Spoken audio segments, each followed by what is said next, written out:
Welcome to Can-Am 1971, live from Watkins Glen, New York, featuring the world's fastest race cars. This is Jeff Scott with Tony Moy, Alan Sloan, and Sterling Moss.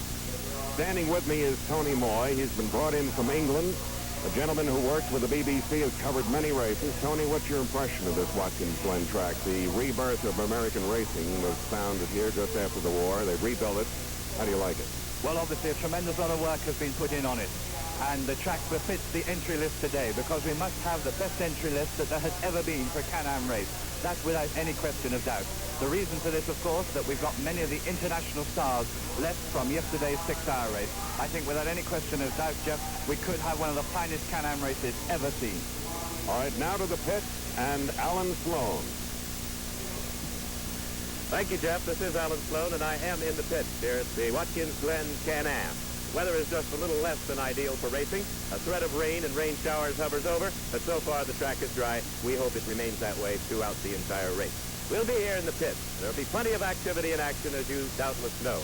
We'll have a considerable amount of drivers moving in and out of here, filling, and all that sort of thing. Now, we'll be back with the pace lap and the start of today's race in just a moment. Winner's circle. Champagne, trophies, beautiful girls. But this is where you make it all possible. Rain-soaked tracks in the shadow of empty stands. This is where the new racing team of Gulf and Porsche ran the final tests of the Gulf Porsche 917. Everything had to perform, including the motor oil, Gulf Pride Formula G. Here they learned the truth about men, machines, and Formula G. They had to. Soon they would go for the trophies and champagne. Daytona, the first big race of 1970. And the first big win for Gulf Porsche. Everything did perform, including Gulf Pride Formula G. Try it.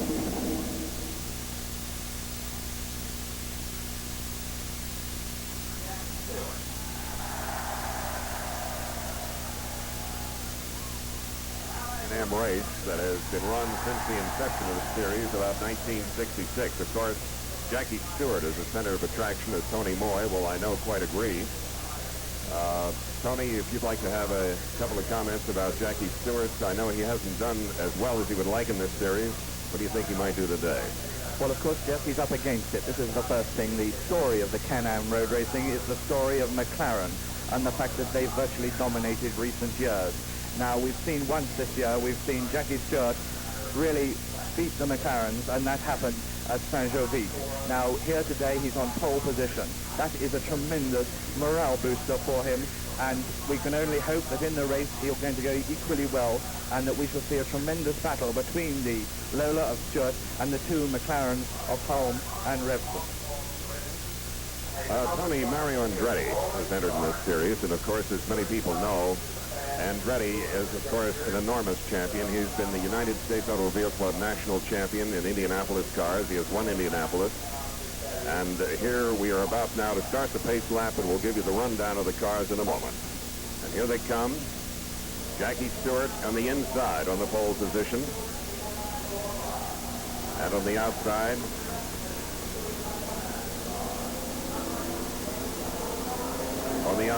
Bob Brown. I didn't think Bob Brown got up there that rapidly. Peter Revson in the big aluminum engine with the aluminum block McLaren. Dennis Hulme. The field is now shaping up as it winds through the S's. Pace car driven, we think, by Sterling Moss. It is usually he who is at the pace car wheels. We have a scratch. Sam Posey's Ferrari has been scratched from the field.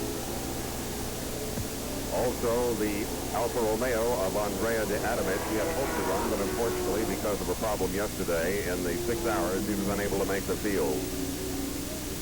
The purpose of the pace lap, of course, is to ensure that the cars are all in good trim when the green flag goes down, that there's nobody likely to stall or those dangers that are associated with grid start. The usual procedure and the procedure that we expect here today is that after one lap, the pace car will leave the cars, and then they will probably do one more lap without the pace car before they get to green. On the comparison, Tony, between the Lolas and the McLaren. Now, of course, we know that Lola has not had the time for development that McLaren has had. Basically, how do you see these two shaping up? They're both in the front row, and this is where most of the competition is going to be. Would you like to have the rundown? All right, here we go. As we mentioned in the first row, we have Peter Revson and Jackie Stewart. Stewart on the inside. On the second row, we've got Dennis Holm and David Hobbs, Mario Andretti and Mark Donahue, Lothar Mochenbacher and Derek Bell. And then we have Joe Stifford, Keith Van Lennep. In row 7, Herbert Mueller, Bob Bondurant. In row 8, Henri Pescarolo. Teamed in the same grid with Dick Eldred. In row 10, Richard Atwood. The Japanese driver Hiroshi Misato. In row 11, Rolf Stommelin. Jackie Oliver. In row 12, Andrea Adamich and Jim Adams. And row 13, Bob Brown and Tom Dutton.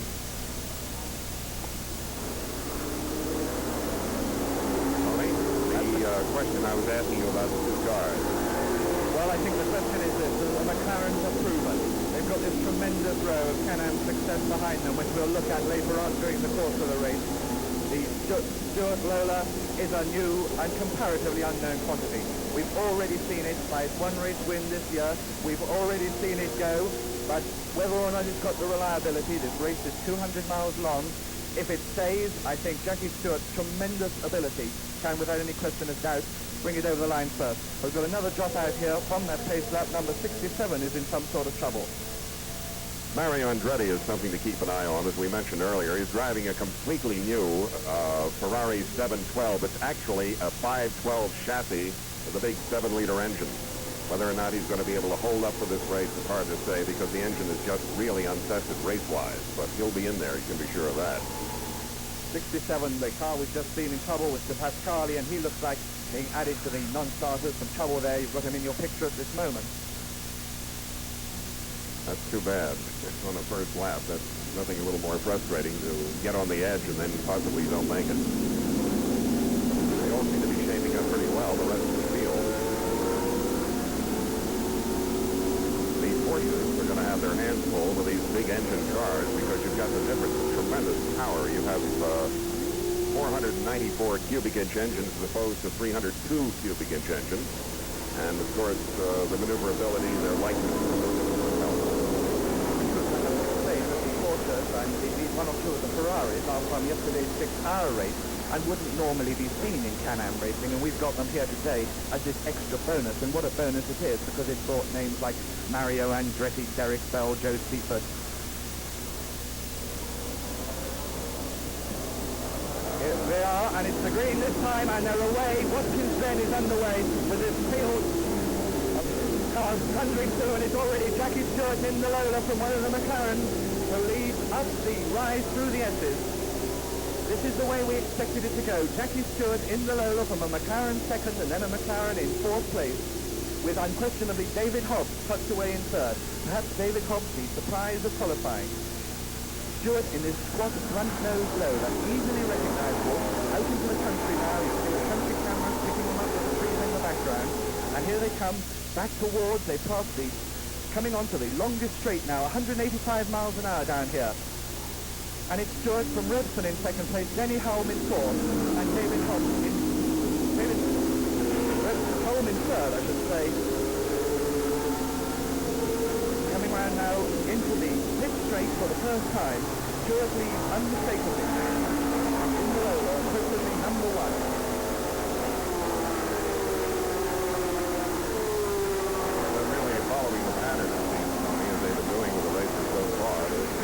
Right up there, and Jackie leading him. Yes, and Peter Revson in second place. This is interesting because Peter Revson is the comparative newcomer to the McLaren team. I noticed already that David Hobbs has had to give way third place to Denny Hulme, the grand old man of Can-Am, I've heard him called, and he's already got his McLaren tucked in there in third place as they come up the rise this time. You notice how low these cars are. Look at the appearance on the front of that Lola when we next see a frontal view of it. It's right down to the aerodynamic features of the bodywork and the thrust that this creates, the contribution that makes towards road holding, a tremendously important factor. Already these three cars putting in the world champion driver, 1969, two McLaren, Hulme in solved the world champion. Robertson, of course, did so well to finish second at Indianapolis this year. All the experience he has those three single cars.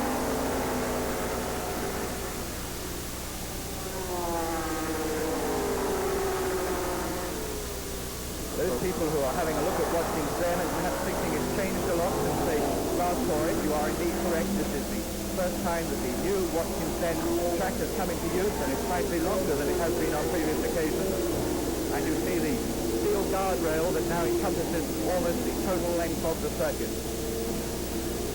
Tony Mario is doing exceptionally well, as you can see. According to our charts, he's running fourth. So that car must be performing fairly well. Yes, I know they weren't entirely happy with it during qualifying. This is the car that they built. It's a 7-liter engine in it, and there are high hopes for it in Can-Am. This is in fact Andretti's first appearance in Can-Am. He drove the car a few years ago. It was not very successful, and he just dropped out of it until he came up with something to really run.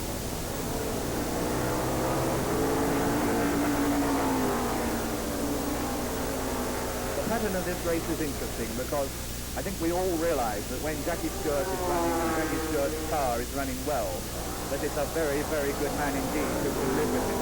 The question mark that we have, of course, as I mentioned earlier, is whether or not this comparatively new Lola will last the distance. We saw a similar situation to this in the last Can-Am race at Road Atlanta, when Stewart took the lead. He didn't get the lead as easily as he has done today, but he took the lead and he had to retire with a punch-up. I think you call it a flat. And over to Alan Sloan in the pit. Thank you, Jeff. We have our first casualty, although minor it may be, the right rear wheel nut on Charlie Kemp's car. The Royal Crown Cola number 23 has come loose. They're working on it at the present time. It occurred, I believe, during the pace lap, and it looks like it'll only be a matter of moments until Charlie is back on the track. All right, let's get back to the tower now, and Jeff. Well, we got that when we hope he can get back in, because try to keep this field intact. So far, they're running pretty strong, as I think Tony will agree. And the pattern does seem to be running the familiar pattern so far. It doesn't seem to have changed too much, even though the Ferrari is up in there. I'm a little surprised the Porsches have moved up a little more rapidly because of their lightness and acceleration advantage.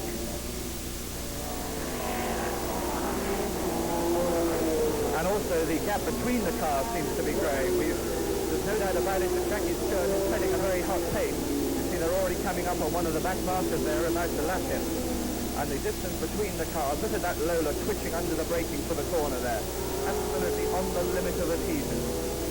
Jackie Stewart, I know, if he has his way, will like to dominate the race. He'll like to get out in front there, as indeed he is. He will like to set a cracking pace and drive the opposition into the track. That's the way Stewart likes to run his race. Can-Am Road Racing from Watkins Glen, New York continues after this message.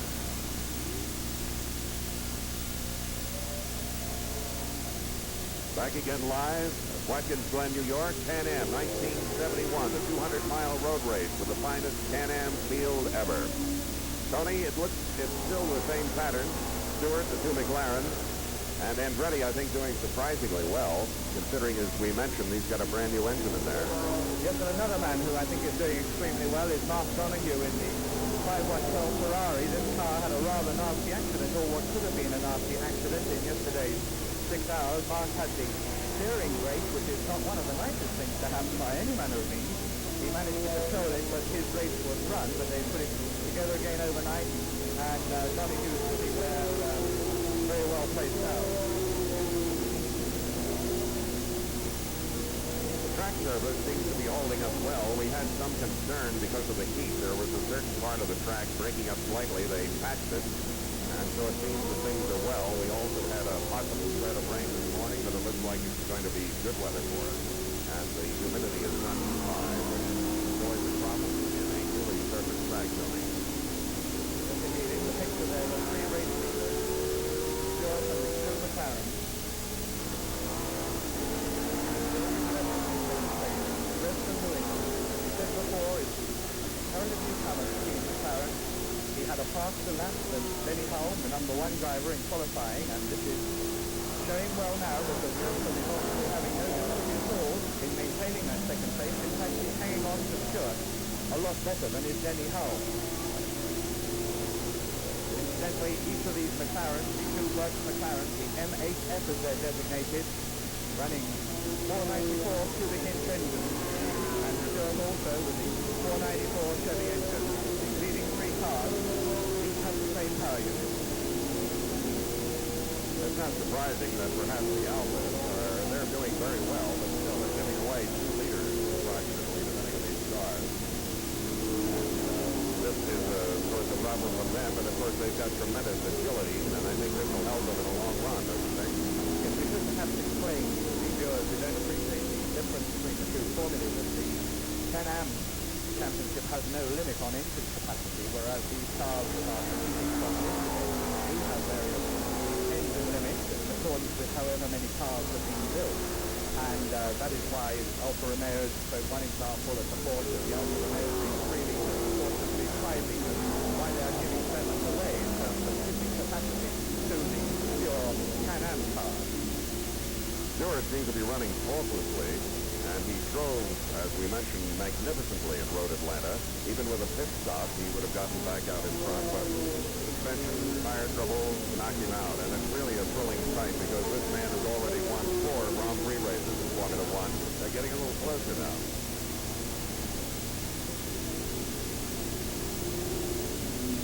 To give some idea of the speed of this new Watkins Glen track, Stewart's qualifying time was 1 minute 5 seconds, and that's 132 miles per hour. And of course there is number 37. That is the McLaren of Cliff April. He's all right, he's back on course again. And the leader's car. Number 37, Cliff April in the McLaren. He's way down the field in 25th place.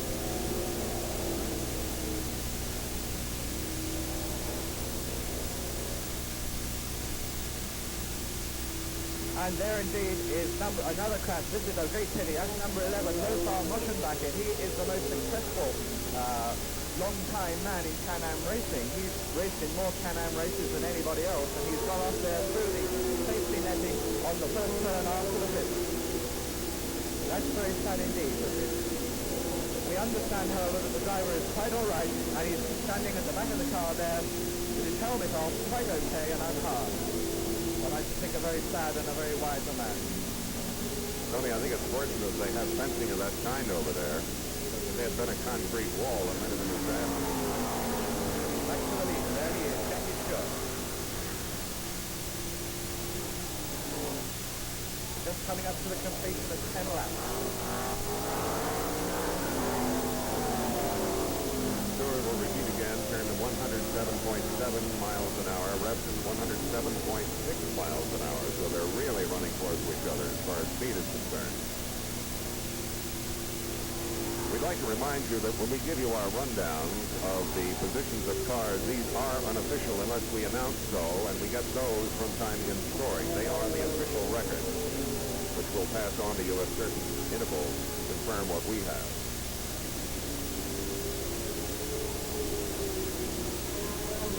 That time we have for Revson of 107.6 is 129.41 miles per hour. So that gives you some idea of the tremendous pace being set up there in front. Stewart's time, we've got it fractionally slow, which is a little bit surprising at the moment, but naturally the times that we get up are a little bit late. Behind the race coming. Tremendous challenge from Stewart a lap or two ago. There's Moschenbacher in the picture now, talking to one or two journalists. Obviously they're gleaning their story and finding out just what happened. That's Jim Hollis, by the way, who you might know. He's an auto week correspondent on the spot there, getting the story.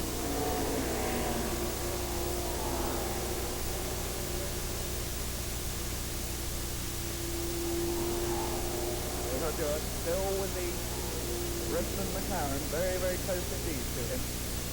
Tony, you're a little bit surprised that Revson is running second and not home?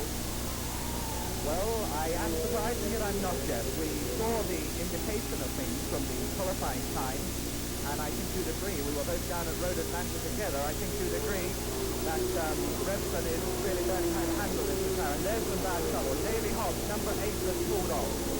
just after the first turn after the pits and just before the start and finishing line. That's the great pity, because we had some high hopes from David Hobbs. He's leading the Formula 5000 Championship in this country, in Central England. Incidentally, that car is the car that won this Watkins Glen Can-Am here last year. This is also the pair, you know, with Mark Donoghue in many endurance races.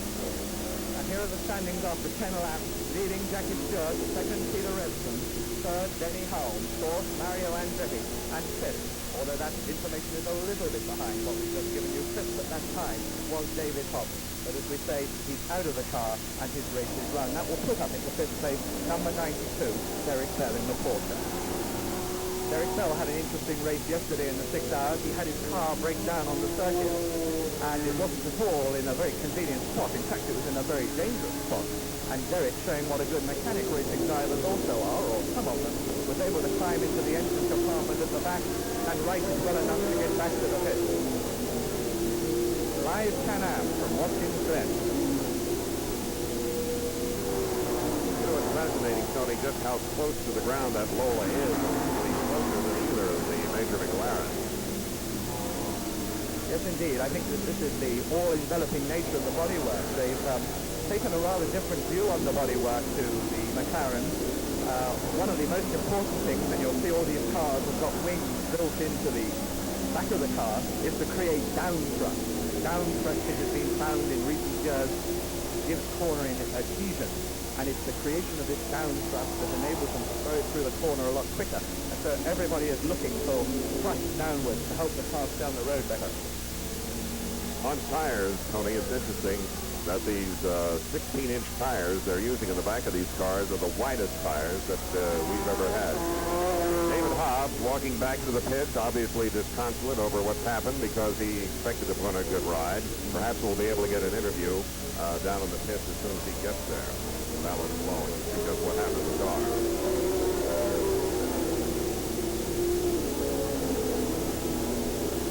As we mentioned just a moment ago, these tires are 16 inches in diameter on the rear, and they only weigh about 17 pounds. They've come a long way since this series started as the American Road Racer champion in 1964. We'll be back with more of the Can-Am Road Race from Watkins Glen, New York, following this message.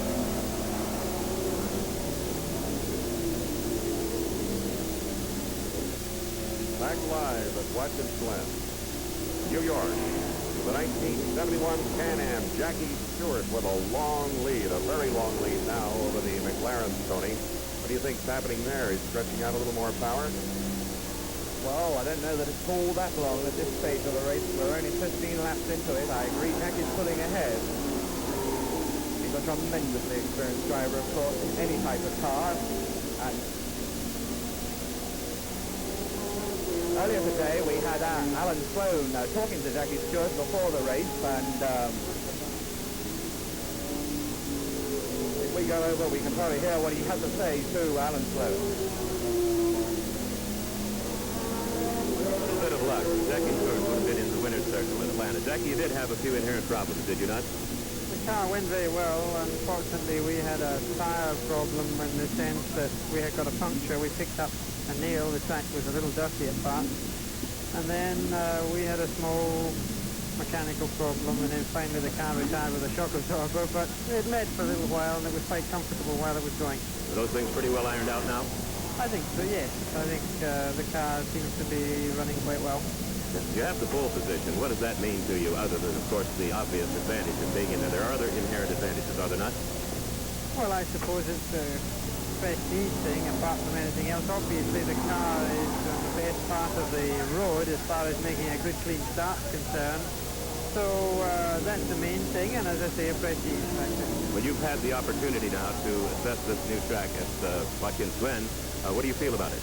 I think there have been improvements in the track. Unfortunately, it seems that the foundations, when they were surfacing the new parts of the track, have not been done too well, and it seems that the road has been slight, which is very unfortunate because it's a very expensive thing to redo, and it could prove to be either very costly or, in fact, could show that it's not done at all, which would be disappointing.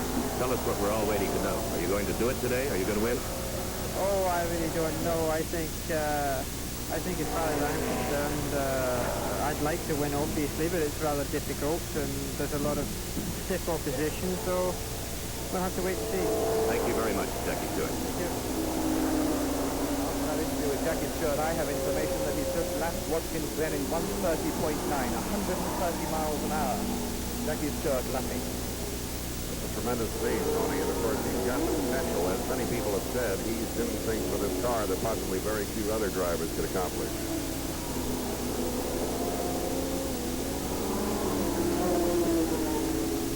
I understand we got some activity in the pits at the moment, so over to Alan Sloan.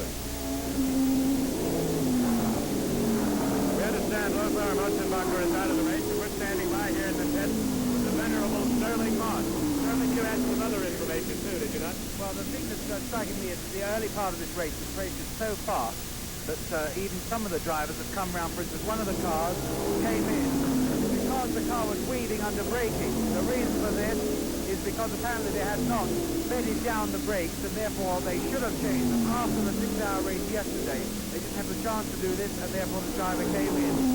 Another car came in, which is really a very amateur mistake to make. He came in because the car was feeling very unbalanced, and then they found that the back wheels had not been tightened sufficiently. But I think the interesting thing really is to see how the professional drivers are right out in the front where the pressure is really on. Some of the others are getting trouble with their engines, but the trouble with this race is the heat is up today, and I think that the pressure is on the leading drivers.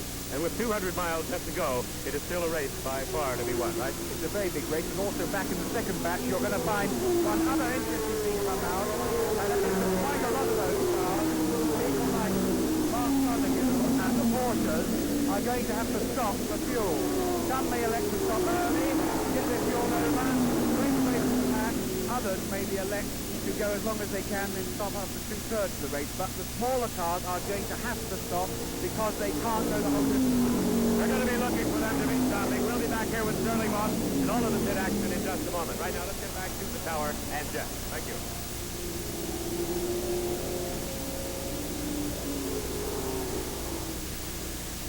Preston is trying now to press. He's pushing pretty hard on Stewart, and it looks like they're going to have a tighter race than we've had for these first 20 laps, Tony. Now, this is where a driver can get an advantage or can be balked a little bit when they've got as much traffic around them as they have at this particular moment in time. There's a lot of traffic there now with Jackie Stewart. Can-Am Road Racing 1971 will continue after a word from your local station.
Live from Watkins Glen, Can-Am 1971. Jackie Stewart out in front. He's running into some traffic. The McLarens are running 2 and 3. Mario Andretti in the big Ferrari running in 4th place. It's a terrific race, probably the best they've had this year, and I think far better than the Can-Am here last year when the Porsches leaped up rather quickly. They've got their hands full this time, Tony. Yes, and I've got another lap time for Jackie Stewart. It's 131.95 miles per hour. That's 1 minute 6.3 seconds. 1 minute 6.3. 131.95 miles per hour lap average. Well, technically, they're setting lap records continually here because it is a new track. about a tenth of a mile difference, I think, in the length between the two. But Stewart has done this continually almost everywhere he's been this year, including Formula One. Yes, I can compare that with the previous track record for those Watkins Glen enthusiasts who are interested in it. The previous track record was held by Danny Holm in the McLaren MAT. That was in 1 minute 2.6 seconds, 132.27 miles per hour. So at the moment, this is the car. Although that record is a little bit low, of course, because the track is now longer. The fastest lap ever on the old track was by the late Bruce McLaren, who named today's cars there, of course, and Bruce qualified had done a 1 minute 2.21 or 133.1 miles per hour. Well, there certainly are a large field, 13 McLarens actually running in this race. It is a tremendous tribute to this young man who had started this trend. Originally, as I understand it, that Roger Penske had secured a Cooper, which he converted into some kind of Can-Am car. McLaren got this, put an Oldsmobile engine in it, and from that came the McLaren. And of course, they've been a fantastically successful car, as attested to the amount of them in the field today. Yes, and one of these McLarens survived. You can go and buy one that costs you about $35,000 to put it on the track. $35,000, it takes some thinking about, doesn't it? And to run it for a season of Can-Am races, is 10 races in all. It's estimated that if you didn't shunt it or have a big accident or blow it up, $25,000 to be competitive with it. Tony, I thought I'd throw in a note here. In most of so-called formula racing, we refer to these engines by liters, but the majority of these cars have these big Chevy engines. They go, of course, by cubic inches. And just quickly, I'd like to mention that the 5-liter Porsches are equivalent to a 302 cubic inch engine, something similar to a Mustang or a Camaro. 3-liter engines, the Alphas, for example, 183 cubic inches. 7-liter cars, 427 cubic inches, and then the real monsters, 8.2 liters, 494 cubic inches, those in the McLaren. Stewart. The standings at 20 laps. Jackie Stewart, Peter Resnick, Dennis Holm, Mario Andretti, and Joe Sifford. And there is Jackie Stewart coming towards us now, having opened up a little bit again on Remsen in second place. They're seesawing a bit, but as we said a moment or two ago, often this can be occasioned by the fact that they get tied up with the back rockers. Where is Remsen? There he is, tucked in behind.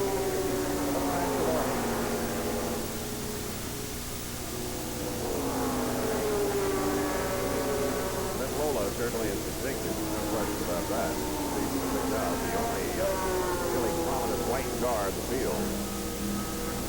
Well, certainly Stewart has opened up a gap that time.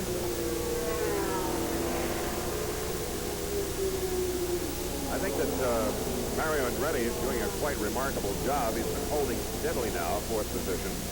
And of course, Mark Donoghue is doing equally well. He's a little pessimistic in the interviews and conversations about what he will do today, but he's holding his own, I think, exceptionally well. Yes, he's just running in company with Stewart there now. That was the blue car, number 6. That is Donoghue in the 512 Ferrari.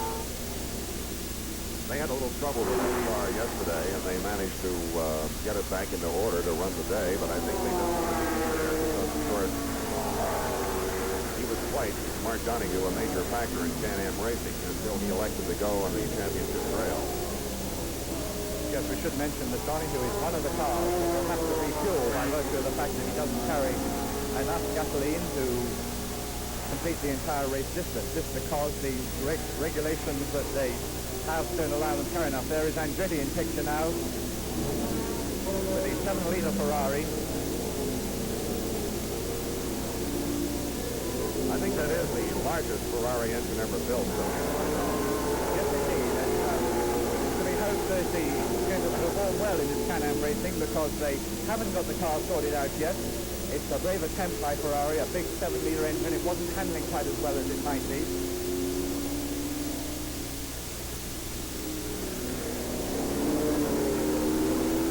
We had a word earlier on today with Mario Andretti about this car.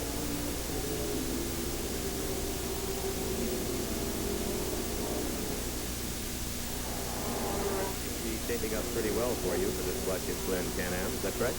Well, it's the first race for the car. In fact, it never turned the wheel until it got here, so we're pretty happy with it. So how much actual lap time have you had it? Well, I did about 55 laps in the car, and we did a lot of work on it. Just gave us a lot of information as far as what to do in the future. Well, you've had a chance to handle it on this Watkins Glen track now. What do you think of it in that respect? Well, it's pretty good. I haven't had a chance to really measure up with too many other cars up there, and I'll have that chance pretty quickly. Have you encountered any particular problems? Not really. I have, I don't know if it's because of the body shape and so forth, I find it difficult to draft or stay right behind another car, and we'll just have to find out why. Well, you are the fastest car through the straight, so it certainly counts for something, shouldn't it? Yes, the car, I think, has the potential. We're very interested in the engine department because they're planning a new chassis which will be lighter than the one that was originally intended for Can-Am. It's planned to be basically a 5-liter long-distance chassis, and it's quite a bit heavier. How much lighter will it be, actually? The new one should be at least 200 pounds lighter. Good. Thank you very much. Tony Mario Andretti, as we mentioned, a really remarkable driver because he made his success in the United States Auto Club and Championship cars. He has won the South African Grand Prix. He also plans to win the Canadian and also the U.S. Grand Prix here in October and also the Mexican Grand Prix. And I think there's nothing he would like more than to win a Grand Prix championship. Well, as you know, Jeff, we place a lot of store in Europe by the Grand Prix Car Championship, and we all recognize that Mario is a very considerable force. I think the thing that has gone against him so far is that he has not yet been able to compete in all the races. Now, because it's compiled on a point total, if you miss one or two races, you miss good chances of scoring points. And I think if Mario didn't have the lucrative commitments that he does have here in America, then he will be a very, very strong contender indeed. He was able to compete in all the races. Quite true. Sure seems to be full control at the moment, even though he occasionally runs into a brace of back markers as he spread his way through. Well, just as you say that, there goes Stewart into the pit. Spoke a little too soon. We did indeed. On the 27th lap, Jackie Stewart into the pit. There you are, you can see the mechanics working on the car now. That's from our camera opposite the pit. There's a tremendous lot of activity going on. The car is being jacked up from the rear. It's fallen off the jack. It looks like tire trouble. Yes, they're changing a tire. Can this be the same wretched luck that Jackie Stewart had at Road Atlanta when he had a flat? But unquestionably they're changing one of the rear tires. Well, he fell off the jack twice. This is the thing that plagued him at Road Atlanta, Tony. He just seems to be, if it's either the front or it's the back, it's the same thing. Maybe this closeness to the ground is too much, Tony, and maybe this is creating a problem. Well, we don't know. You see that pipe on there? That's the compressed air wheel brace to tighten up the single stud on the wheel. They put a little securing pin in. That's what the mechanic's doing now, and that's it. And Jackie Stewart should be away again. There he goes. That's really unusual, Tony, because they had expected, I talked to one of the tire engineers, and he said normally they expected these cars to run the whole race without having to change tires. Now, he might have picked up something. I don't know. Maybe cut it. Well, there is Stewart. A, most unfortunate, and B, most surprising that it's happened to him in 2 races running. Can-Am Road Racing 1971 will continue after this message.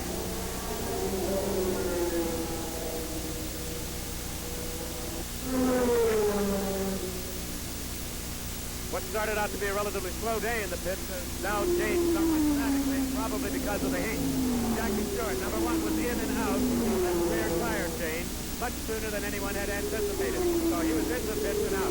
Meantime, just beyond him, further down the pits, McHale in car number 55 seems to be having some kind of trouble under braking and rather strange noises emanating from under the thing. But this is something I think we're going to see a lot more of as the heat builds up, the temperature increases, as the humidity goes higher. I think it's going to be more and more a matter of tires. That's it from the pit.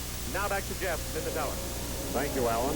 We have got a lead change now. Of course, after Jackie Stewart had his difficulty, Peter Revson is now out in front. And, of course, Dennis Holm is now second. Mario Andretti is third. And car number 1 has moved into 4th spot. Jackie Stewart is running fourth with about 60-some seconds. 64 seconds behind Revson. So he's got a little work to do to catch up, Tony. Yes, indeed. It's just about 1 lap, of course, on this Watkins Glen track. This is the sort of situation at which Stewart excels. But our last 60 seconds is a large margin by anybody's book. The only problem these drivers have to concern themselves of now, with the sun out full and hot here, is whether or not they're going to have any breakup on the surface. And they had been expecting perhaps a little difficulty on parts of the track, but so far it isn't necessary. I might mention something that is new here at Watkins Glen, the Armcro rails that surround the entire track now, which had never been here before. The uphill bend, which saw last year in the Formula One race Graham Hill meet with a disastrous accident, brought about a total revision of safety, and I believe it was caused by the Grand Prix Drivers Association, and they wanted this done. There have been some arguments among the drivers whether or not they like it. They say they have difficult visibility because the fence is so high, but it surrounds now the entire course.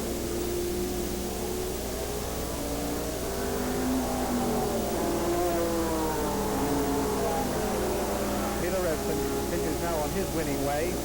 Peter Revson is 32 years old. He came from New York, although he's now living in California. He's been racing since 1963. And really this move into the McLaren team. And there is Stewart now in the picture, just in front. You can see the orange McLaren in the background. And that is the measure of the distance between them. Stewart has got to catch up the whole of the track, except that little bit between them that you saw in that picture a moment ago, and you'll see again now. There it is. Stewart in the red and white Lola, and then the orange McLaren behind. It is one whole lap, except for that little distance that separates first and fourth place at the moment. That's a big time.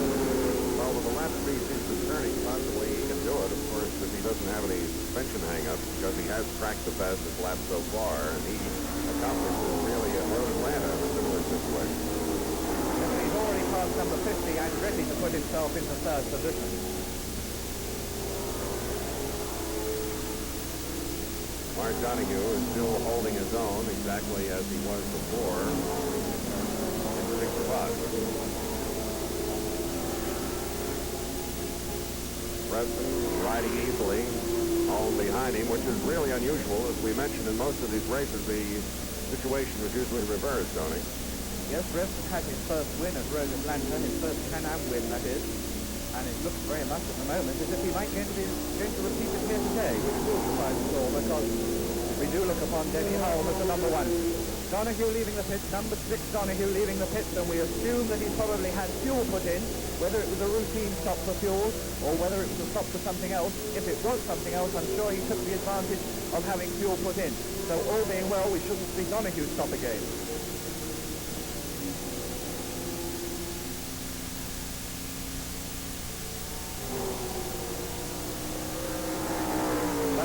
Has got Donoghue all the way down to 10th position.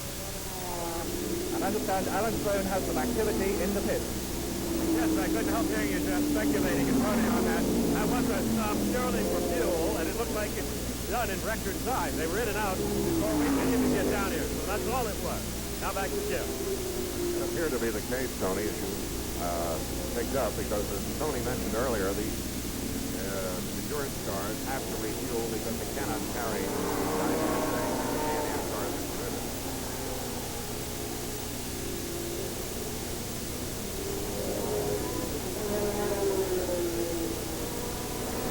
Into the pit is one of the Porsches, one of the 5-litre Porsches. This is number 92, and I suspect this is the same thing. It's Derek Bell, whom we told you drove so well yesterday.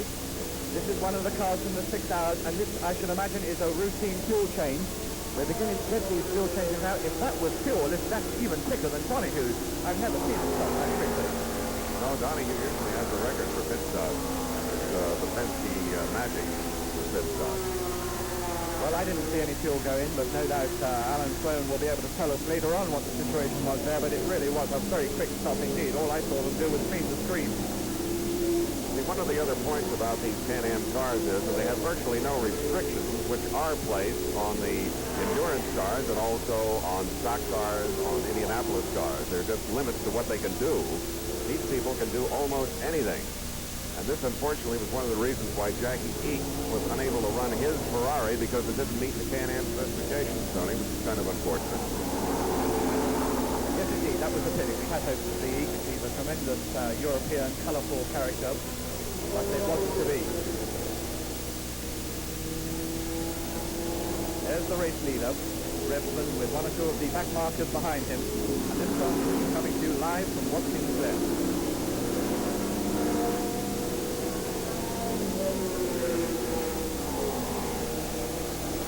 We are incidentally covering the whole of the circuit.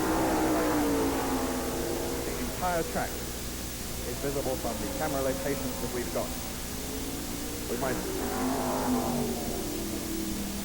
We might mention again that we have 7 cameras covering this course, and it's probably the best coverage that any road race has ever had that we've ever seen. It's really ideal, I think, particularly for the viewers.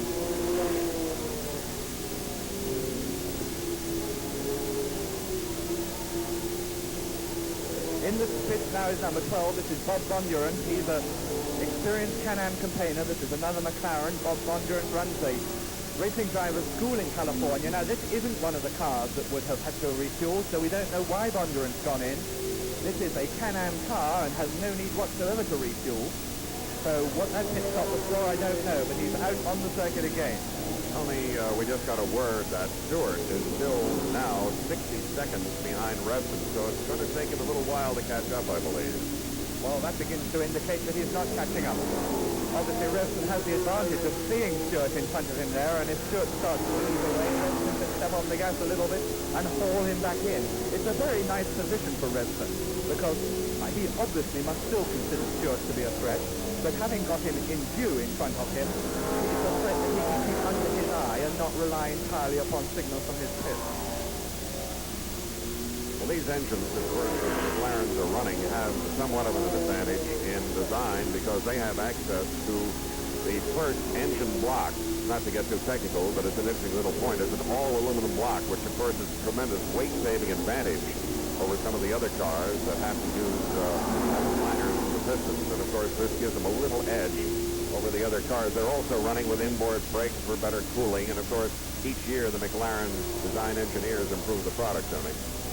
Yes, indeed. This is really one of the classic examples of road racing of superb technical control and building the cars and running them. The McLaren car is an absolute engineering design of superb quality. Perhaps, Tony, if you have a moment, you can give them a little information on the almost all-American car, the Shadow, as we go along, because it is a very unique car. Yes, we haven't been seeing much of the Shadow. He's fairly well down the field. Perhaps when he moves up a little bit, we'll be able to pick him out and talk about this interesting car, but he certainly hasn't been coloured at all at the moment. And his difficulty, too, in qualifying because he had to switch engines overnight, and this is quite a problem, particularly if it's a fresh engine, because you don't know whether it's going to run, the rings are going to steep, and that sort of thing, and it places an extra strain on the driver. There's the race leader, Peter Revson. Out in the country at the furthest part of the circuit now from the start and finish line, still with the Stuart Lola, nearly a lap down in front of him. I really mean, of course, nearly a lap down just behind him, but of course in front of him on our picture. He doesn't seem to be running as quickly as he did at Road Atlanta, Tony, because you remember he was able to make up the time there much more easily. Now, maybe it's the difference in the courses. Well, I think it's probably a question that Revson's really got his foot down. The point standing. First, there's something wrong there. This is the point standing in the Can-Am overall as they stand today. They had me fooled for a moment. Leading the overall Can-Am after 3 races is Dennis Hulme with 50 points. And you see how close Peter Revson is. In second place, his teammate with 47 points. So the significance of a win for Revson today would take him into the lead in the point standing. In third place, the man whom we saw have that unfortunate accident, Lothar Moshenbacher, the German who came to America about 10 or 11 years ago and now lives in California. In fourth place, Jackie Stewart with a maximum 20 points from the one win he did have at Saint-Jovite. And in fifth place, Milt Minker with 11 points. So it's really, as you see, Hulme and Revson, the 2 team McLaren drivers, who are setting the cracking pace out there at the head of the championship table. Another footnote I might add, Tony, is that to the people who watch Indianapolis racing who are with us today, these cars run strictly on pumped gasoline. And it's rather remarkable the horsepower that they are able to get out of these engines. In some cases, well over 700, close to 800 horsepower without using the exotic fuels that the Indianapolis cars use.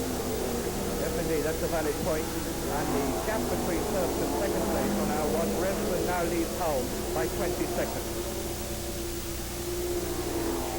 Maybe this is a strategy that they're going to continue. Evidently, Hull is going to try to improve this position. Well, obviously, when you're in the healthy position of having your team cars 1 and 2, you don't have to work desperately hard at it. But nevertheless, it's surprising to have. One of the great thrills, of course, is to have Peter Revson on this team because I think it adds a great deal to the McLarens and also stimulates the American interest in this operation. Prior to Rhodes Langston's last Can-Am racing, we know Peter Revson has had little success in Can-Am racing. He won a Can-Am race that took place in Japan, which was quite an interesting thing, but that was way back in 1969. That was on the Mount Fuji circuit, and he really was delighted to have won Rhodes Langston because it was his first race win for about 2 years. Obviously, he had this tremendous success at Indy this year in getting the pole and finishing second, but there's absolutely nothing like a race win. Here's the standings at 30 laps. Peter Revson. The car just off there, that's Tony Adams, number 5 in the McLaren. He went off on the last turn after the pits and the turn before the start to finishing line. There he is going up the hill now, and quite okay and a little bit wiser for the event, no doubt. That's a kind of hairy corner, Tony. They usually, if they get into problems, they get into them over there. And that's one of the reasons they have that fence so far back on the road, as some other drivers have already experienced.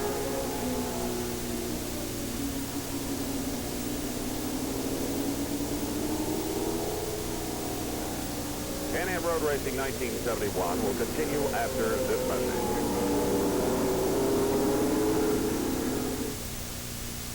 Again from Watkins Glen, New York, Can-Am 1971. A great race going on here. Peter Revson in the lead. Jackie Stewart trying desperately to catch up after a tire change. The average speed after 30 laps, 128.5 miles an hour. Dennis Hulme running second, as we mentioned. Stewart having to pit, is now trying to close the gap, and he's having a little bit of difficulty here because Revson is running very, very well, Tony. Yes, and there's Sam Posey in the pits for the Ferrari. A good close-up shot there, the mechanics pouring all over it. They're looking in the front of the car, in the back of the car. Number 14, Sam Posey. That's the North American racing team, Ferrari, as you can see by the sticker. That is entered by Luigi Canetti of New York, and he's out. Seems to have the difficulties overcome and going back out on the track. Revson now leads Hulme by 21 seconds. That's between first and second place. And is 1 minute 6 seconds ahead of Stewart. Now 1 minute 6 seconds is about the par time for this course. So this shows the speed has dropped a little bit, as indeed Revson can afford to let it do. And really Stewart must realize the way Revson is hanging on there that he has no chance whatsoever of closing this gap. In the pits now, number 91 there in your picture. This is one of the Wire Porsches. Ran yesterday. This is Gijs van Lennep. He's a Dutchman. He won Le Mans this year. Not driving for Wire, but in another Porsche 917, and this car will unquestionably be taking on fuel, and it looks as if it's having a rear wheel change as well. Down go the jacks. He fires it up, and Gijs van Lennep, the Dutchman, is away, number 91.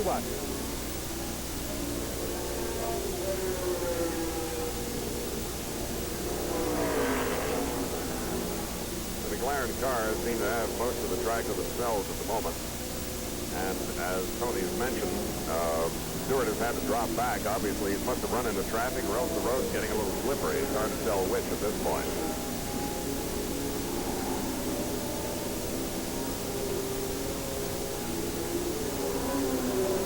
Having said that Revson was going a little bit slower, how wrong can announcers be? We've now got a fastest lap for the race from Revson of 105. Or rather 1 minute 5 seconds, and that's 133.76 miles per hour. And he established that on lap 39. On lap 39, Revson turned in 133.76 miles per hour. Well, we'll see if Jackie Stewart can get it back. It all depends on how his car is performing now.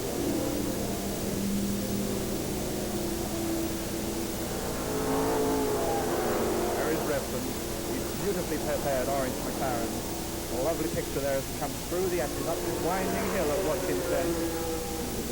This is Shadow. Now this is a very interesting car, driven by Englishman Jackie Oliver, number 101 there. You see it, the unusual shape. What a diminutive little motor car this is. This is designed by Pete Bryant, who designed the Auto Coast in California. It's really the only all-American built car in the race. That's the Shadow there, the black and white car, running on lead-free gasoline. The ecologists will be pleased to hear. Beautiful view down there from the top. Now turns right onto the fastest section of the course and is pulling something like about 185, 190 miles an hour down this straight. See the average speed there for 40 laps, 128.77. Revson now coming up to his maximum, going into the long right-hander. There's really two corners, a loop and the chute. We can see him come out of the chute. Now there he is. We're following Revson around the whole of his lap. Another fast straight. He comes into the left-hand hander now being picked up by our camera number 4. Turns left. He's then got one more right-hander before this brings him into the pit straight. There it is, the last corner before the pit straight. And once again, you'll see Revson past the pit at that point where I picked him up at the beginning of that fast tour that we've just done with Revson. You've just been round this circuit at something like 130 miles an hour. How did that feel? Feel like to be riding with him, Tony? I'm out of breath, Jeff. I don't know about you. They are fast cars. One of the fastest road racing cars in the world. And of course, they're using tremendous engines, beautifully prepared for this purpose. And as we mentioned earlier, they're specially designed, and they've got the maximum power even more than the Indianapolis cars, which have exotic fuels, as we mentioned earlier. The road surface seems to be holding up pretty well, which they were worried about in the beginning, but so far, as you mentioned, at this period, seems to be all right. That's good in the foreground of the picture now, still maintaining that distance. We can see Revson, there he is, Revson behind. And for anybody who's joined us late in the stage of this race, that is the measure between the leader and the fourth placeman. The leader is Revson, and it's a lap, all but that little gap between them. The fourth placeman, that was Stewart, who led initially until he had an unscheduled pit stop. I think something must have happened with that car because, as I say, at Road Atlanta, he was able to make up the distance rather easily, and they're still running the same engines they ran down there. So perhaps he's encountering some kind of problem, Tony. Okay, you're the American track expert. Does Revson know Watkins Glen a lot better than he knows Road Atlanta? Is it that the disparity between the two drivers is much less here at the Glen? Well, it's possible. Revson has raced here many times. Of course, Jackie Stewart has had many times here, but Road Atlanta is a tighter course. I don't think you can get up to the speed reached here. They don't lap quite as quickly. Maybe on the tighter corners, this gave Revson obviously a difficulty in trying to catch the lighter cars. Can-Am Road Racing 1971 will continue after this message.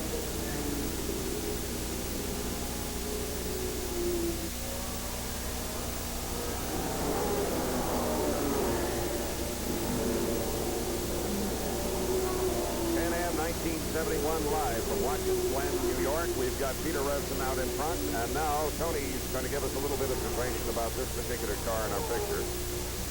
Yes, this particular car, the bright orange one, is Joe Seifert, the Swiss driver. Tremendous experience in Formula One racing and in sports car racing. He is, of course, one of the Wire Porsche drivers. That's the car there, the orange Porsche. This is his own new Can-Am car. It's not one of the Wire Porsches from the 6 hours. It's a purely a Can-Am car. You see it come out of the chute there in the back of the picture now. It's just blocked by one of those cars, tucked in behind. Let's see if he takes the corner first. Quarterback marker. Yes, indeed he does. That's where the skill of road racing comes in. To be able to decide whether you can just pull out and move over and get through out of the slipstream with somebody in front of you, and Seifert showed us there that he got that corner thoroughly weighed up. Joe Seifert comes from Fribourg in Switzerland. He campaigned in Can-Am a couple of years ago. He hasn't been seen much recently. This is a Porsche Spider. The Italians, of course, call a car a Spider when it's open, as opposed to the Gran Turismo when it's covered up. In 1969, Seifert had quite a good run of success in the Can-Am. He had a fourth at Mid-Ohio, fourth at Michigan, fourth at Texas. But he hasn't been seen much since. This year, he's won the 1,000 kilometers race at Buenos Aires with Derek Bell. Derek Bell we've seen earlier this afternoon. And he was second here in the 6-hour race yesterday. So Joe Seifert knows all about Watkins Glen this weekend. He's done enough work around. He's 35 years old. He started his racing on motorcycles and became European Formula Junior champion in a Lotus 20 as long ago as 1961. It takes a long time to get to the top of this class of racing. You know, Tony, it's almost a tragedy in the sense that these cars might become museum pieces later on. We have now in our camera Mario Andretti. This is a man who is one of the most remarkable, most versatile drivers in the United States. He's driving this new Ferrari, a big 7-liter engine car, which is unproved, untested. As he mentioned in our earlier interview, it's a totally new machine. They rolled it off and started running it. And Mario's biggest ambition is to win the Formula One championship. He's won in just about everything else. He's won in stock cars at Daytona. He has won Indianapolis, of course, once. He's been twice back national champion. Mario, being raised originally in Italy, his idol was Alberto Ascari, a famous Grand Prix driver. And this is one thing that we'd like to do very, very much. He's going to have his hands full today, though, Tony, unfortunately, because just not quick enough. Yes, I understand. Andretti comes just from Nazareth, Pennsylvania, and it was his sensational Indianapolis win was in 1969. His Can-Am experience, not a lot of success in Can-Am. It goes back to 1966 at Riverside, which he had his first Can-Am drive in a Lola. 1967, he drove a car jet, something you know something about. It wasn't at all competitive. Was it called the Honker or something? Yes, it was. It was a car prepared by one of the great stock car teams of Pullman and Moody. And there was a little anecdote, if I can give you. It had Paul Newman's name on it. And the car just wouldn't run, so Mario pulled into the pit and said, look, Paul, you drive the car and I'll put my name on it. In 1969, Andretti didn't start Can-Am until about halfway through the season. He had a fourth at Laguna Seca and a third at Riverside, and these two finishes were good enough for him to finish 11th overall in the championship. And last year he had an 8th at Watkins Glen, so Andretti, successful as his racing career is, hasn't really made a big thing out of Can-Am racing so far. Maybe this Ferrari 7112 is the car to take him to greater Can-Am success. Oh, Jackie Stewart's in trouble. Right down out here in front of our start and finish line, Jackie Stewart is pulling off the track. Looks like he's in trouble. Yes, and At the moment, as we get our camera on it, and there he is. He's pulled over right by the Armco rail, and we don't know exactly what has happened. He's climbing out of the car, and as soon as we're able, we'll see what just went wrong with the car.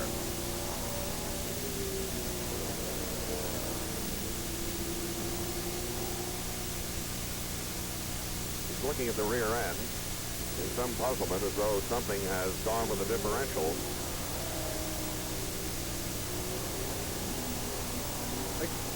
We're going to have a look in slow motion. There's the car coming off there. This could be oil. That's Pit April in the McLaren spinning on the first turn after the pit. Now let's watch Stewart come through. Stewart is already through.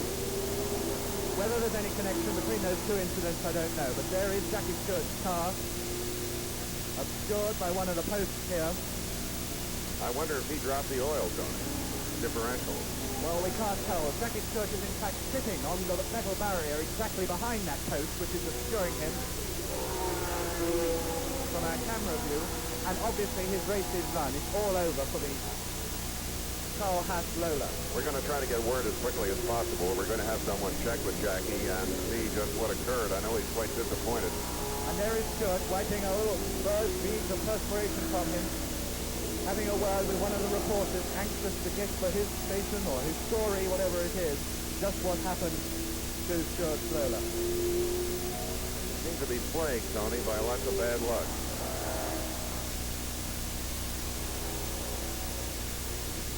Now here's the slow motion again. There is Stewart in front, and Pit April behind him. Now, has Stewart dropped oil, or what's the situation? We don't know. Watch these two cars. There's Stewart coming forward, and now watch April begin to spin behind him. Whether there was any connection between the two or not, we don't know. It's possible that Stewart's engine blew and dropped oil, and that caused April to spin. I don't know. But whatever the circumstance, number 37 April in the McLaren M6B didn't hit anything. I'm sorry, it was not number 30 because April. It was car number 32. No, it wasn't. It was 37. It was Pit April. And he didn't hit anything and has been able to continue. That really is a sad break for Jackie Stewart, and I can imagine how frustrated he must feel. Perhaps he was pushing a little too hard, Tony. Well, of course, these cars are built to be pushed. It may be 200 miles, but it's a sprint from the fall of the flag to the fall of the flag, and everybody knows that's the name of the game.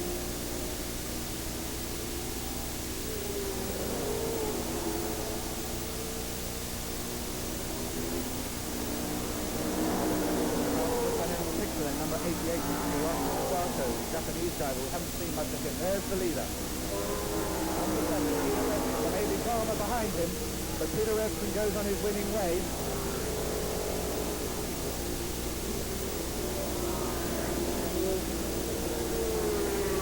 And there must be oil on that corner there, because here in slow motion we see Andretti spinning.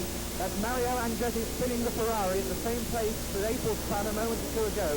So there must be some oil on that corner, and it could well be that Jackie Stewart provided it. That's Andretti going round. You see other cars avoiding him. There's Joe Seifert passing him in the top of the picture now. Andretti hasn't touched anything, and you'll see him restart once again. And they're pulling off in your picture. We've got all the action now. It's number 6, Mark Donoghue, pulling off. Pulling way onto the side of the track where he's way out of the way, and the yellow flag, which of course is mandatory to show the drivers behind that there's an obstruction. But that is number 6, Mark Donoghue, with the Ferrari 5112, the Kurt White car, prepared by Roger Penske, who is of course an absolute legend in terms of car preparation, isn't he, Jeff, in this country? He certainly is. He has probably the best prepared operation that I have ever seen anywhere in the United States. It's possible that that engine just was a little too tired, Tony, because I don't think they changed engines from yesterday. Can-Am Road Racing 1971 will continue after this message.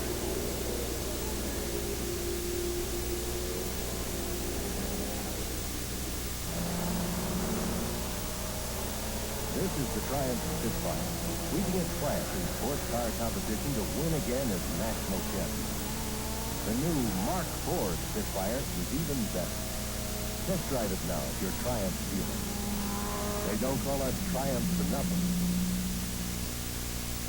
For the name of your nearest Triumph dealer, call toll-free 800-631-1971. Live from Watkins Glen, New York, Can-Am 1971, and after 60 laps of dramatic developments, Jackie Stewart is out, Mark Donoghue is out. Tony, I understand you've got some information on what happened to Stewart. Yes, indeed, I have, Jeff. One of our runners managed to intercept Jackie on the way back to the pits, and we understand that Jackie himself is not sure what happened, but we believe he broke the drive shaft, or rather he believes he broke the drive shaft. So that doesn't seem to tie up with the cars we saw spinning there on the turn after the pit straight, because a drive shaft didn't result in any oil being on the track.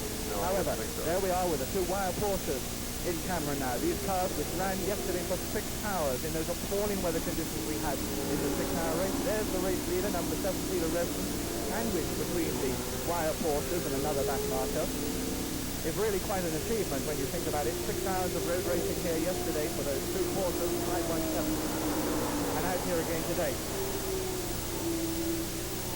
In just a moment, we're going to switch to the pits, and we're going to now have a talk with Mark Donoghue. Alan Sloan interviewed Donoghue, and he wasn't very bright about his prospects.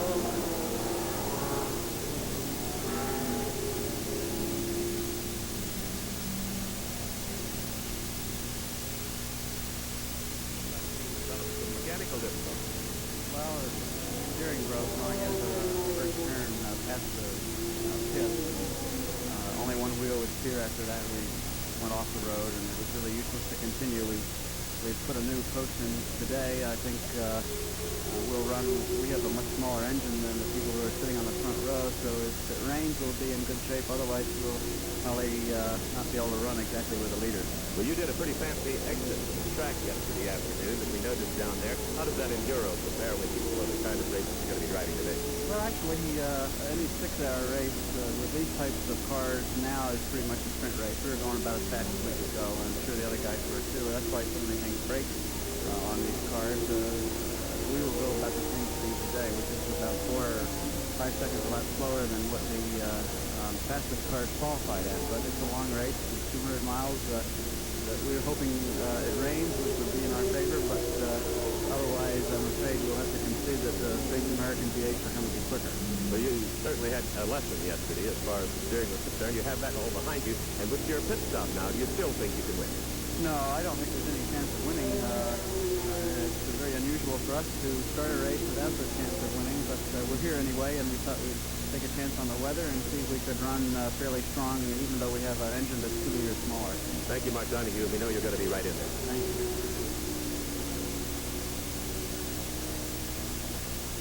And that was Vic Elford spinning off there at the end of the pit straight, and corners catching quite a number of them. Vic Elford in the McLaren M8, number 29, taking a little while to get restarted again. Sitting there, that's all loose sand on the side of the track. And we're going to see that again in slow motion. That corner is a problem, Tony. And here is Elford. See him in the top left-hand corner of the picture there now, losing it. He's still on the track, but he's going off onto the sand at the side. There's a big runoff area there. It's one of the few areas at Watkins Glen that there is a big runoff area there. This is the American Racing Association, McLaren. Vic Elford comes from just near London, 36 years old. Tremendous sort of experience in rallying, racing, racing Formula One in the Cooper Maserati. And of course he's done a lot of Can-Am racing in the sensational ground effect series. There's the shadow being lapped by the race leader, number 7, Peter Revson. See Jackie Oliver in the shadow, flashing behind him. The shadow is well down the field. Tony, Mark Donahue has had nothing but really bad news with his Ferrari. It failed. He had an accident at Daytona. He had a collision with another car at Sebring, and at Le Mans the car failed, and it's done it again here. But ironically, he's had double wins in Trans Am and also in Indianapolis cars recently. So maybe this just isn't his car, that's all. Well, you could be right there. But this car is certainly Peter Revson's car. It's looking after him extremely well. And look at that beautiful sweeping curve down the end there. Peter Revson going past the back markers on what looks very, very much like a winning way. Number 5, second place man, Denny Howell, has been left well behind now. Mario Andretti is still back in 4th place. He evidently recovered sufficiently from his spin to hold the position he's had practically during the entire race, running very consistently. And there is Vic Elford, recovered from his spin, being passed by Joe Seifert in the Porsche. Behind them, number 3, that's Bob Brown.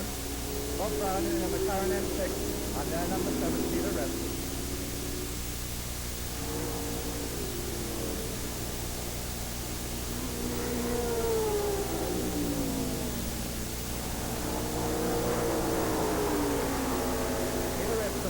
Bob Brown there. Bob Brown, one of the back markers from Huntington, New York.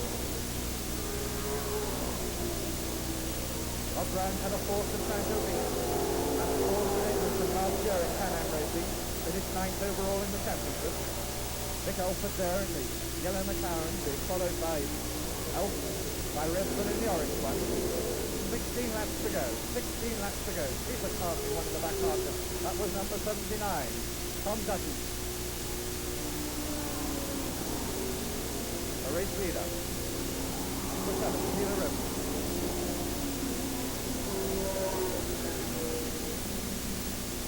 Can-Am Road Racing 1971 will continue after this message.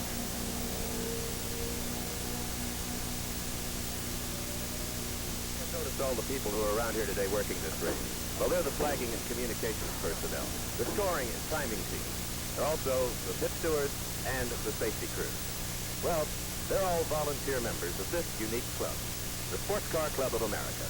They're busy participating every weekend themselves in their own cars, in rallies, driving a measured and timed course, in slalom and field trials, and racing drivers' schools. More than 2,000 activities sanctioned by the SCCA. Not to mention social events like this barbecue. SCCA members are active participants, love cars, and love the outdoors. To learn more on how you can become a participating member in the Sports Car Club of America and receive this full-colored Can-Am poster and application form, send $1 to SCCA offer, Westport, Connecticut, 06880. That's SCCA offer, Westport, Connecticut, 06880. Live from Watkins Glen, New York, Can-Am 1971, Peter Revson holding a magnificent lead now over his partner Dennis Holmes. And this seems to be more more or less the pattern that's been established. Whether it'll be changed or not remains to be seen, Tony.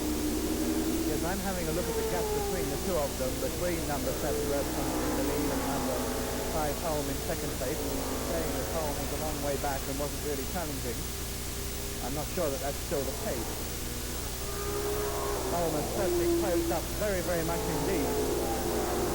And I begin to wonder, Jeff, whether this is indicative of the fact that maybe we're going to see Holm take over the leadership of this race, whether Revson is going to have to drive team orders. As we shall see on this shot, there's Revson and there's Holm behind him. Seaforth's the front car, the orange one, and then the 2 yellow ones. That's Revson number 7, and you can see Holm just sticking his nose in the corner of the picture now. Revson goes through the picture now, and now you'll see Holm behind him. There's Holm, and Holm is obviously a lot closer than he has been. Now, perhaps Alan Sloan, if he gets a chance, maybe he could check with Teddy Mayer and see just what he has in mind, if he'll admit it. I think the chances of him sitting it are extremely remote. Well, you never know.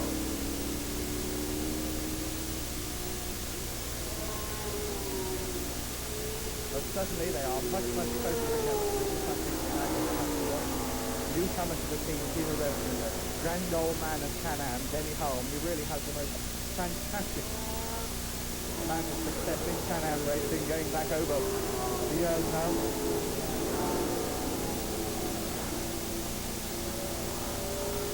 Now to the pit. Bob Bondurant in the pit. We'll try to find out just what's happening with him. They don't seem to be doing anything exciting at the moment. No tire changes. Perhaps it was just fuel. They're checking now the back of the car, as you obviously can see, but there doesn't seem to be any great rush, Tony, to do anything. Well, they're obviously having a look at his Bondurant staying in the car. I understand something most important, Jeff. I was speculating on Holm closing on Revson, but apparently Holm has had a very quick pit stop, which we didn't see, and this means that he's in fact a lap away now.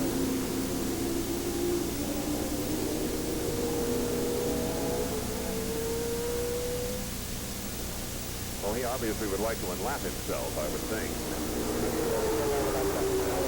Peter Revson.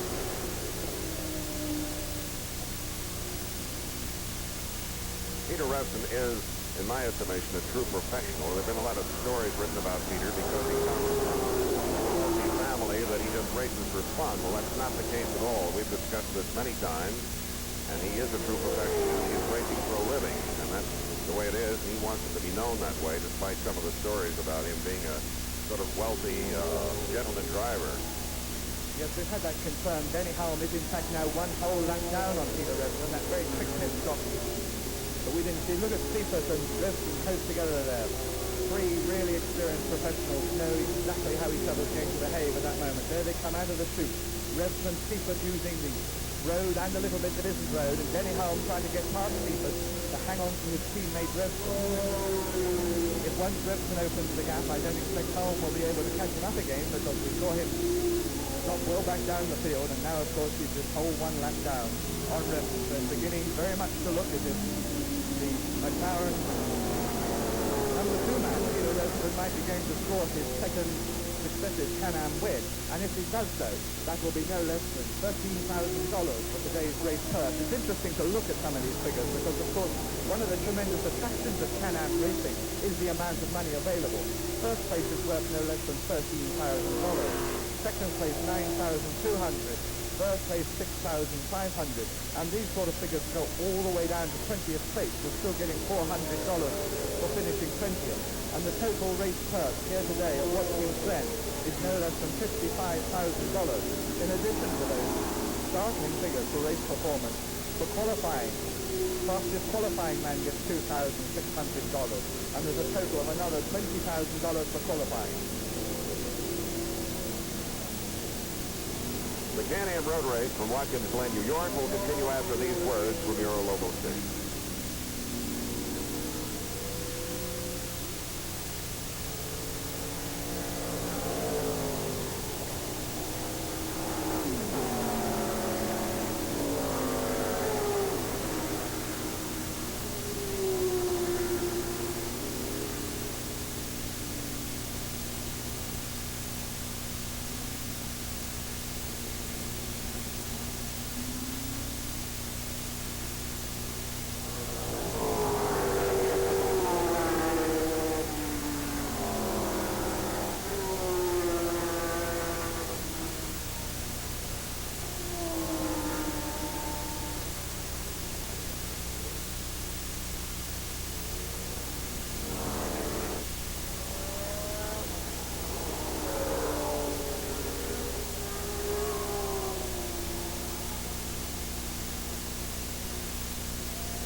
whilst we were having that word from the local station, we had drama. There is Jackie Oliver going off in the shadow. Once again at the end of the pit straight, in slow motion. See him on the sand there. He'll begin to spin now. There's the wire netting, the barrier coming up at the back. He doesn't quite touch it, but it's awfully close.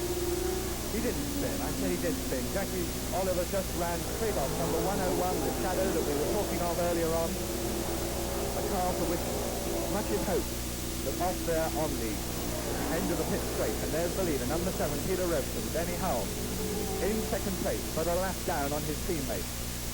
So really, Revson is unchallenged. There's one of the wire Porsches. 8 laps to go. Tony, we have a correction here on the fastest lap. There's a slight error of timing and scoring. Officially now, it is Denny Hulme who has set a fresh lap record here at Watkins Glen, 130.96 miles an hour. 130.96 miles an hour by Denny Hulme in the McLaren.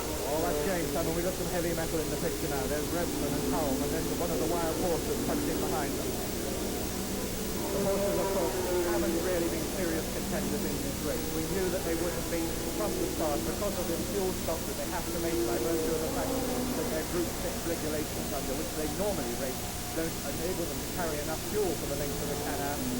But there was just that possibility that maybe the more expected performance in the Can-Am cars would fail, and that we might get a big surprise from one of the Group 6 cars. But so far, this hasn't materialized, and we've got the same old pattern in the McLaren's one too. It used to be called the Bruce and Denny show in the good old days when Bruce McLaren was himself here, and I think we could now call it the Bruce and Peter show, because, or rather the Denny and Peter show I should say, because they're showing the same sort of domination. Perhaps not quite so much today. We don't expect to see the McLaren having a pit stop at all, but it's nevertheless going to give them a 1-2, or it begins to look very much that way. Well, the Porsches aren't having quite the time they had here last year, because when they ran, they got up into 3rd and 4th spots.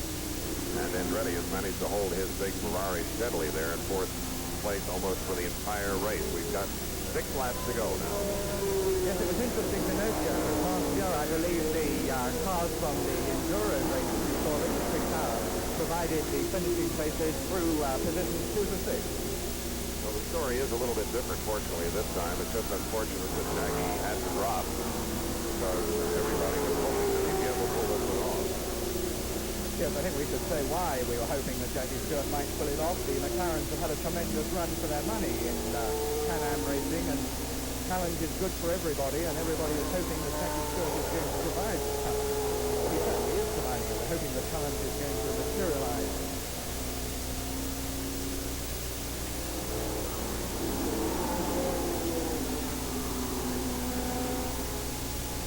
The attrition also has not been as high as people might have thought would occur today because of this warm weather, Tony. Outside of the situations on turn 1, obviously caused by oil, the mechanical breakdowns haven't been too high. Well, it's certainly warm now, Jeff, but I think we haven't had it as warm as we might have done. You're much more experienced on New York weather than am I, but it's nothing like as hot as it was down in the deep south at Atlanta. And we did, of course, have a certain amount of dampness in the air this morning. The track was wet initially, and so the temperature probably hasn't got right through it. I understand that Alan Sloan is talking to David Hobbs in the pit. Let's go over and see what they're saying. Thank you very much. We're talking with David Hobbs. Of course, you did see an interview with David earlier where you said you might inherently have a little trouble. Yeah, well, I'm afraid we only did about 10 laps, and I was only a good race with Mario for 4th place, and we were only a few seconds behind the leader, and the engine just quit. The car is fine, but the engine is good. Did you ever find out the nature of the trouble? No, I didn't want to investigate. I just got out in disgust and walked away and left it to rot there as far as I'm concerned. It's just broken, that's it. What are your plans for Mid-Ohio? Well, we hope to be able to get with the car. This time we should have a better engine. We'll have a bit more time to get it ready, and with a bit of an afternoon drive, and with any luck, we'll do a lot better there. You know, time-wise, we went quite well here. By Mid-Ohio, we might be going quite well. Disappointment today, but we'll be looking for you in just about a month. Thanks a lot. Thank you very much. We're still looking for Jackie Stewart and Mark Donoghue. We hope to have them here. And now let's get back to the tower. And there is the potential winner continuing on his way, 7 Peter Revson, the New York man who's recently gone to live in California. I was talking a moment or two ago about the McLaren domination of this Can-Am series. The series started in 1966. It was won then by John Surtees in a Lola. Well, we've got the standings up at the moment. We'll just go through them quickly. First, Peter Redson. Second, Dennis Howell. Third, Joe Seifert. And fourth, Mario Andretti. And 4 laps to go before the completion of the Watkins Glen Can-Am. 1966 was won by John Surtees in a Lola, and every year subsequently has been won either by Bruce McLaren, the late Bruce McLaren, or by Dennis Howell in a McLaren, of course. 67 it was Bruce McLaren, 68 it was Denny Howell, 69 it was Bruce McLaren, and in 1970 it was Denny again. Of course, that was the year when Bruce was killed testing one of his own cars at Goodwood, England, and it's beginning to look very much like 1971 is again going to be a McLaren year.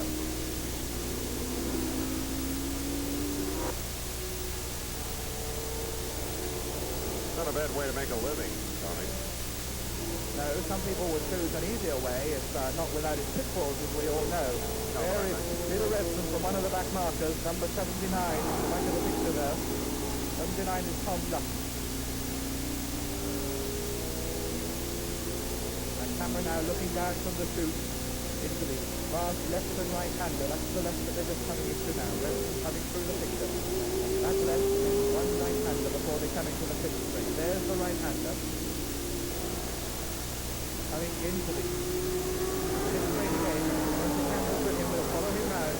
See the pits in the background into this 90-degree or 100-degree turn just after the pit, which has caught so many people out today. The shadow is still past there.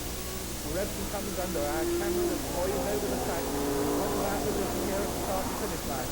And then up this most picturesque part of the course, our second camera, up the S's there.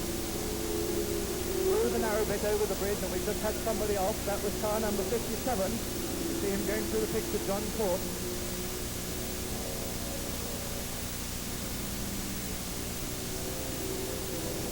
John Court it was in his McLaren M8C.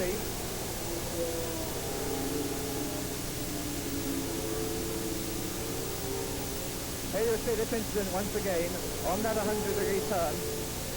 There's the shadow already past there. You see John Court from Toronto, Canada going off. He's the most successful Canadian in Can-Am. Number 57, the McLaren M8C. You see the angle on the front wheel, the opposite lock. He's struggling to regain it now, and I think he's got control at this point, hasn't he? And he comes back onto the track. He's in Can-Am and Trans-Am. Quite a character is John Court. He spent last winter in a log cabin in Canada, which he built himself, making furniture. Well, Chateau Nafrongu, as the French say.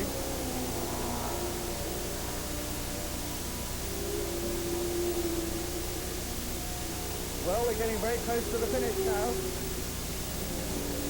Tony, Tex Hopkins, who you haven't seen before at this track, is going to throw the flag, and he wears this violet suit that's unusual. It's 1 lap to go, and you'll be seeing in your camera very shortly. He leaps about 6 feet off the ground. Yes, indeed. He's got the flag poised for number 7, Peter Redson. There is 7 Redson coming out of the chute. Well, to a Can-Am win. Into that left-hander, one more right-hander before the pits. And we remind viewers once again that the race doesn't finish at the pit straight. The pits have been moved here at Watkins Glen. Here he comes into the pit straight now. Ted Hopkins is ready with the second car.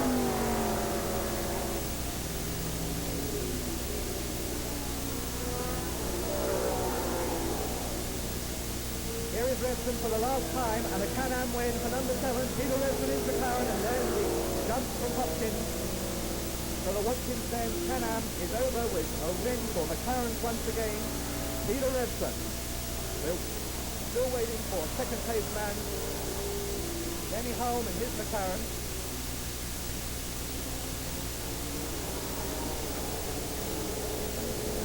Can-Am Road Racing 1971 will continue after this message.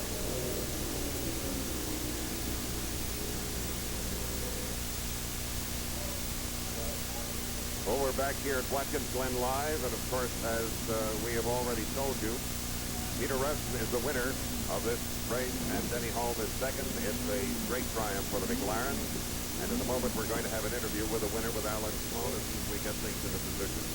Tony, do you expect this? Well, we expected a McLaren win, certainly, didn't we? We expected a McLaren win. Well, I'd like to see Peter the Redson. variety. Alan Sloan is right in the action. 1971 Can-Am winner here at Watkins Glen. Peter just getting his helmet off. Congratulations and best wishes. We're blind here in the pits to see what happened. What would you call the turning point in the race?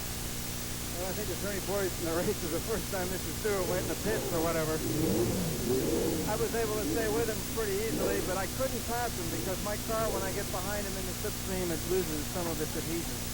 So it was really until a couple of traffic situations that went his way, and then a couple of traffic situations went my way. But when I got behind him, directly behind him, was very difficult because in the draft, I lost a lot of side bite adhesion. Did the outcome really surprise you, though? No, not really. I was determined to stay with him until something happened to him, or else, I would have really pushed toward the end. Would they allow you to really have a go against Jenny in this race? It was open? It was open, yeah. Because we knew Jackie would be tough, and it was before the race, it was every man for himself, because we knew Jackie would be tough. Any purported changes? I should think not in the car when you move on, and it will be Mid-Ohio next. Well, we've got some things to do. Would you care to elaborate? No, but we can improve it. We certainly want to congratulate you, Peter, very much for winning the 1971 Watkins Glen Can-Am, and we'll be looking for you in just about a month. All right, Peter Revson, ladies and gentlemen, and there you have your 1971 winner here at Watkins Glen. Now, once again, let's return to the tower and Jeff. Well, it looks like, as we said, the repeat, but Sifford managed to get up in there in the third place. Mario Andretti holding fourth, Tony Adamo with fifth, and Sam Posey finishing a very questionable fifth. This is unofficial, however, and we're going to give you a total rundown. We're going to do some recapping in a moment. But again, it's the case of these two magnificently prepared cars, because the driver, no matter how good he is, just can't cut it unless the car is performing. And, of course, this is the case today with Jackie Stewart, because this man is obviously probably the fastest man on the track outside of Mario Andretti, but he has had these problems with his cars, with this particular car, ever since he has driven it, whether it's because of its closeness to the ground, the size of the tires, the wheels, we just don't really know, but we hope that we'll be able to sort this out, and I'm quite sure the designer, Eric Broadley, will get something going further with this car, because they just have not had the time to develop the car as well and as successfully as the McLaren, Tony. Yes, I think that's a very valid point indeed, Jeff. I was talking a few moments ago, just before the race finished, that McLaren have won the Can-Am Series for no less than 4 years. And we mustn't forget that that represents 4 years of continual development on the track. And 4 years takes an enormous lot of catching up, even with Eric Broadley and Jackie Stewart to do it. So the Lola has unquestionably got all the talent that is required. It's got the potential, but it could well take quite a while to sort it out and really have it lasting a race distance. Of course, these drivers will tell you that they drive them absolutely flat for something like 200 miles. We got the Champagne now, which is down at the winner's circle. The cork doesn't want to come out. That's a Magnum, or is it the Jeroboam? I can't tell from here. The Jeroboam's the big one. They're big ones. They're big ones, Jeff. I'd settle for those without any question of doubt. We'll be waiting, of course, for Peter Revson to come down here for the second time running in Can-Am. It doesn't seem long ago, indeed it isn't long ago, that we saw him at Road Atlanta in the winner's circle, having his first race win for 2 years. So it must be even more gratifying to him to have a second race win within 2 weeks. And there is the unfortunate Jackie Stewart Lola already being loaded onto its trailer for its journey back to its workshop, and no doubt a lot more work to be done on it before the next Can-Am race on August the 22nd at Mid-Ohio, Lexington. And this is probably an appropriate point in the commentary to make mention of the fact that we shall again be bringing you this telecast from Mid-Ohio at Lexington on August the 22nd. So if you've enjoyed today's Can-Am road racing, as we're sure you will have done from Watkins Glen here, we've got a repeat of this. And who knows, it might be Jackie Stewart's day then, or it could be Denny Holmes, or it could be Andretti's, or Jeff. It could be anybody's. That's true, and incidentally, Tony, there's an interesting point here. When we go to Mid-Ohio, it's going to be a little bit tighter for them, because this is a much rougher, tighter course than it is here. We'll be back with more wrap-ups and commentary in just a moment after this word. This is where it's at. The winner's circle. Champagne, trophies, beautiful girls. But this is where you make it all possible. Rain-soaked tracks in the shadow of empty stands. This is where the new racing team of Gulf and Porsche ran the final test of the Gulf Porsche 917. everything had to perform, including the motor oil, Gulf Pride Formula G.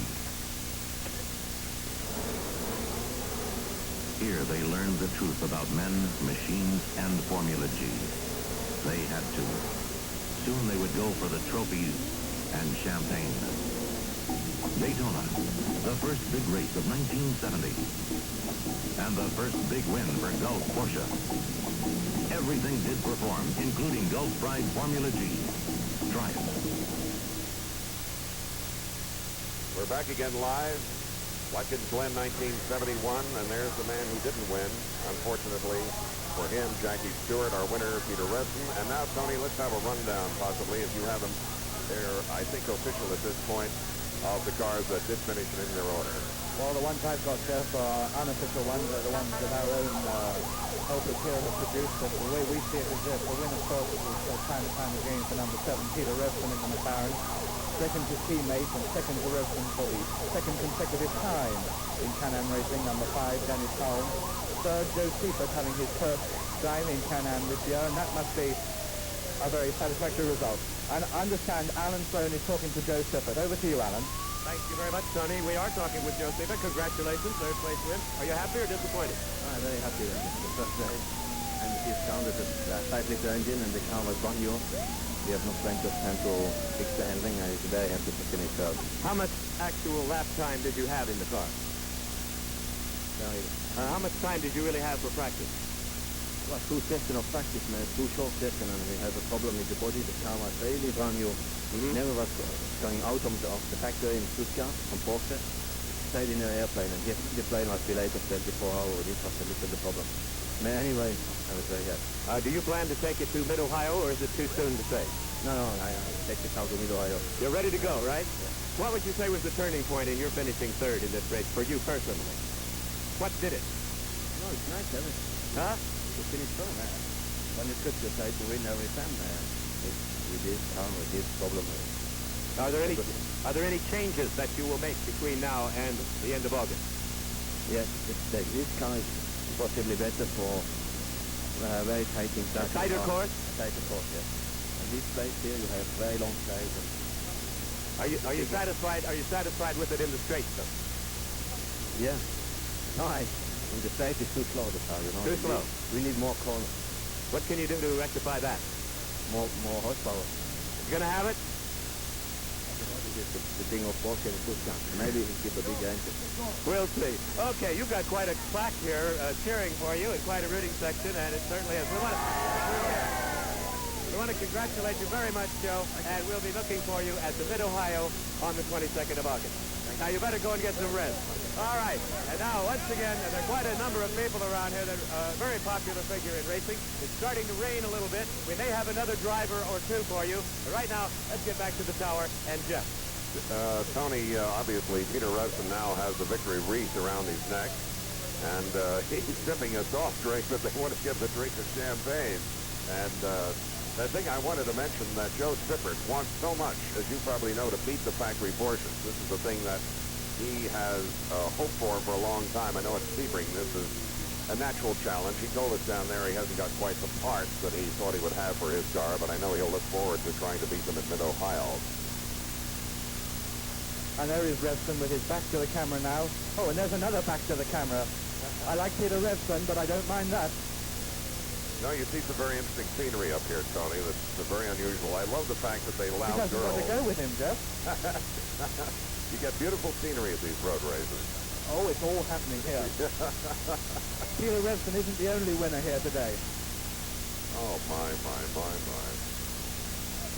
Yes, where Peter Revson we were talking. There he is. It's a marvelous distraction, and Peter's been working hard for a long time for this series.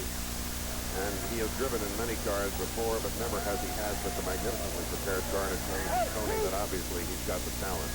Oh, without any question of that. He was originally a Sports Car Club of America driver, and of course still is. And this is some of the talent that the SCCA has been able to develop through the years to challenge the Europeans.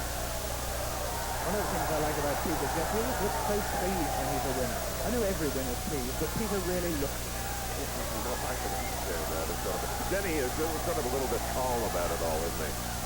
Don't you think? I mean, Denny himself sort of has placid after all this time. I think it's understandable. Well, I don't know whether he'd agree with all that time, but Peter's getting well stuck into the champagne, and there it goes. That's almost as wet as yesterday's rain up here at Watkins Glen. We'll have more from Watkins Glen and our wrap-up after this commercial word.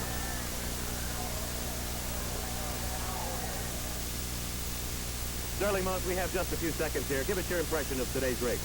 Well, I think it's the race that really showed off what the professional advantage is. In the man who races every week, he's used to the temperature, the pressure of the racing, and the pit stops were fantastic if you followed the guys who were used to them.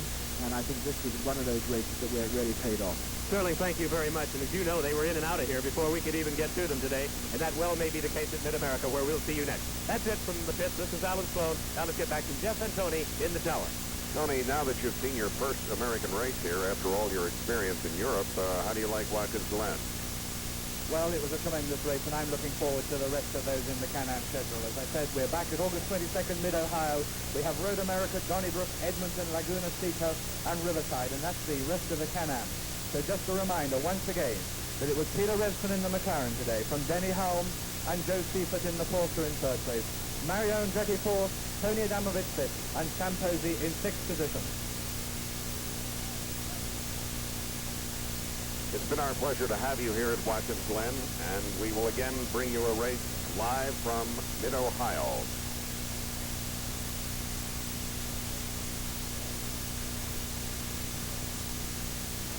This is Jeff Scott, along with Tony Moy and Alan Sloan, saying goodbye from the Can-Am Road Race in Watkins Glen, New York. We hope you've enjoyed today's live coverage. Executive producer, Bill Pryor. Produced by the Sedaris Company. In charge of production, Arnold Silverman. Associate producer, Reginald Dunlap. Technical supervisor, J. Patrick Hubbard. Associate director, Howard Shapiro. Technical director, Jerry Patton.